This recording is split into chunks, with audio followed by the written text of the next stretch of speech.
Hello everyone, this is Bhavna and welcome to Saini academy. इस video में हम करेंगे exercise 1.3 question number 3 second part. तो सेकंड पार्ट में हमें बोला हुआ है prove that the following are irrational. हमें 7/√5 को इर्रेशनल प्रूव करना है। कभी भी ऐसे नंबर्स जो रूट के अलावा कोई और वैल्यू भी साथ हो, इनको इरेशनल प्रूफ करना है तो हम पहले रूट की वैल्यू को इरेशनल प्रूफ करेंगे। तो पहले हम √5 को इरेशनल प्रूफ करेंगे जो हमने वीडियो नंबर 1 में किया था। सो इस वीडियो में मैं रूट वैल्यूज को प्रूव नहीं करूंगी, आप उसके लिए वीडियो नंबर 1 डेफिनेटली देखें। तो उसके लिए हम √5 को इरेशनल, इसमें हम डायरेक्टली देंगे एज √5 इज एन इरेशनल। इसको हम पहले लिख दें कि √5 एक इरेशनल नंबर है जो हम प्रूव करेंगे पहले। लेट, तो हम सबसे पहले 7/7 को एक रेशनल नंबर मानेंगे। हम मानेंगे कि ये रेशनल है, फिर हम प्रूव करेंगे कि ये रेशनल नहीं है। अब वो रेशनल नंबर नहीं है तो इसका मतलब वो इरेशनल होगा ही होगा। Is a rational number. अगर ये रेशनल है तो रेशनल हमें पता है फ्रैक्शन फॉर्म में होते हैं, तो हम इसको लिखेंगे 7√5 is equal to a by b, where a and b are coprime. Coprime वो नंबर जिनका बस एक ही कॉमन फैक्टर होता है 1, and b is not equal to 0। हमारा डिनोमिनेटर 0 नहीं है। ये हमने रेशनल नंबर की प्रॉपर्टी लिख दी है। अब हमें पता है √5 तो इरेशनल है, तो 7 को हम नेक्स्ट साइड लेकर जाएंगे। तो जगह √5 इज इक्वल टू 7 मल्टीप्लाई में है तो इधर आकर क्या हो जाएगा, डिवाइड a अपॉन में 7b, जिससे हमें पता लगता है a and b are integers. a और b हमारे क्या है, इंटीजर्स हैं। इंटीजर्स है। अब देखो a अपॉन में 7b, ये तो p/q फॉर्म में है, फ्रैक्शन फॉर्म में है।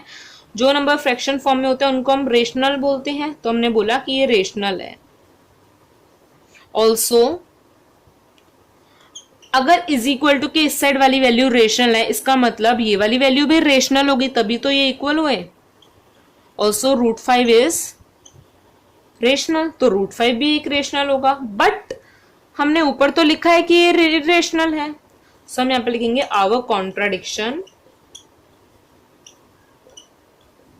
इज रॉन्ग, कि जो हमने माना था वो गलत है। √5 इज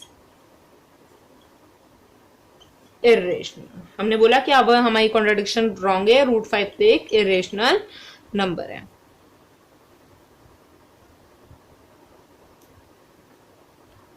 एंड में हम लिखेंगे our assumption is wrong. Assumption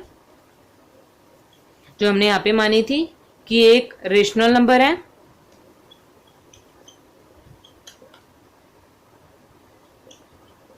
is wrong. So 7/√5 is irrational number. हमने बोला कि ये एक इरेशनल नंबर है।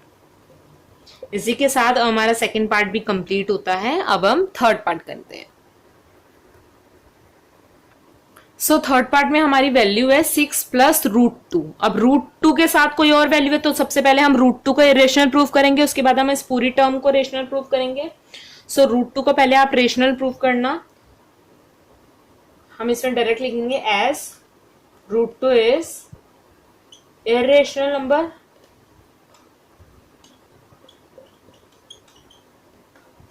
अब हम मानेंगे let 6 + √2 is an is rational number. हम सबसे पहले बोलेंगे कि एक रेशनल नंबर है, फिर हम प्रूव करेंगे ये रेशनल नहीं है। अगर ये रेशनल नहीं है तो ये इरेशनल होगा।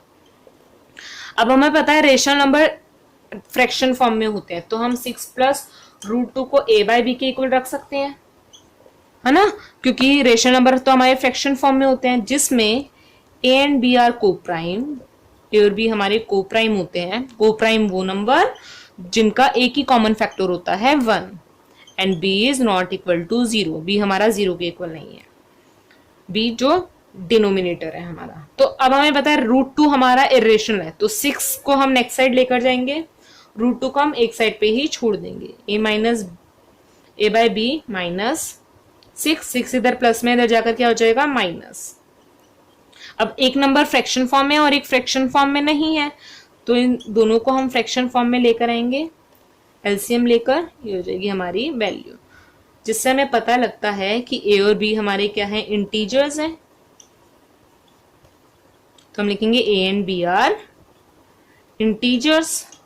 अब देखो जो number p by Q form में होते हैं, फ्रैक्शन फॉर्म में होता है, उनको हम मानते हैं ना रेशनल नंबर, जिससे हम बोल सकते हैं a minus six B upon B, ये भी तो रेशनल फॉर्म में है, तो इसको हम रेशनल नंबर बोलेंगे। ऑल्सो अगर इज इक्वल टू के इस साइड जो वैल्यू है वो रेशनल है, तो नेक्स्ट साइड भी रेशनल ही होगा। Root two is equal to rational, तो रूट टू भी एक रेशनल होगा। अब हम लिखेंगे this contradict the fact that root two is irrational. हमने यहां पे लिख दिया कि रूट टू रेशनल है, बट हमने स्टार्टिंग में ही लिखा था कि रूट टू तो इरेशनल है, तो हमने बोला कि ये तो इस फैक्ट को ही गलत बता रहा है कि रूट टू इरेशनल है जो हमने पहले लिखा था। इसका मतलब रूट टू या तो रेशनल होगा या इरेशनल होगा। इसका मतलब रूट टू हमारा इरेशनल है, so our assumption is wrong. तो हमारी एजम्पशन जो थी, जो हमने माना था, वो गलत है। हमने क्या माना था कि 6 प्लस रूट टू एक रेशनल नंबर है, so 6 plus root two is an irrational number. तो 6 प्लस रूट टू हमारा एक इरेशनल नंबर है। तो कभी भी इस टाइप के अगर क्वेश्चन आते हैं तो सबसे पहले आपको रूट की वैल्यू को इरेशनल प्रूव करना है, उसके बाद उसके साथ जो भी वैल्यू है उसको रेशनल मानना है। रेशनल मानने के बाद उसको पूरा प्रूव करना है, हमें बताना है कि ये रेशनल नहीं है एंड में। अगर ये रेशनल नहीं है तो ये इरेशनल ही होगी। तो हमारी एजम्पशन गलत होती है इन क्वेश्चंस में, और जो नंबर हमें दिया होता है वो इरेशनल ही होता है। इस टाइप के क्वेश्चन डेफिनेटली एग्जाम में आते हैं, 100% 3 या 4 मार्क्स में इस टाइप के क्वेश्चन पूछे जाते हैं। तो आप प्रैक्टिस करते रहिए इस टाइप के क्वेश्चंस की, and good luck and keep learning.